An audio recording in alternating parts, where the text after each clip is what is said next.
भूतिया रहस्यमयी कहानी, काले कोठरियों का सच। उत्तराखंड के पहाड़ों के बीच बसा एक छोटा सा गांव था तलवाड़ी।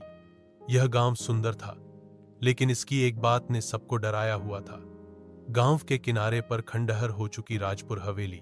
पहला दिन। हवेली की ओर पहला कदम। आरव, एक युवा शोधकर्ता जो लोक कथाओं पर काम कर रहा था, तलवाड़ी गांव पहुंचा। उसने गांव वालों से राजपुर हवेली के बारे में पूछा, लेकिन सबने चुप्पी साध ली। बूढ़ी दादी माँ ने धीरे से कहा, बेटा, उस हवेली में आत्माएं सोई नहीं हैं, जाग रही हैं। आरव की जिज्ञासा और बढ़ गई। उसने तय किया कि वह अगली सुबह हवेली का निरीक्षण करेगा। दूसरा दिन। हवेली की दीवारों में रहस्य। सुबह सुबह आरव अपने कैमरे और टॉर्च के साथ हवेली पहुंचा।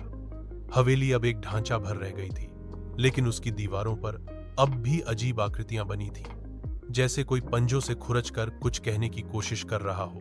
एक कमरे के कोने में उसे एक पुरानी डायरी मिली, जिस पर खून के छींटों जैसे धब्बे थे।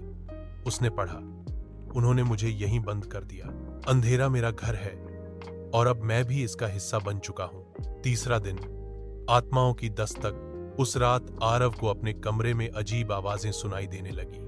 दरवाजा खुद खुल रहा था, खिड़कियां कांप रही थीं और एक धीमी सी फुसफुसाहट सुनाई दे रही थी।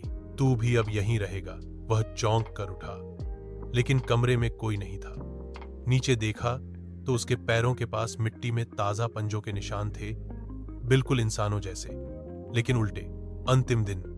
राज खुला या मौत मिली? आरव आखिरी बार हवेली गया। अब वह समझ चुका था कि डायरी लिखने वाला कोई आम इंसान नहीं था। उसने उस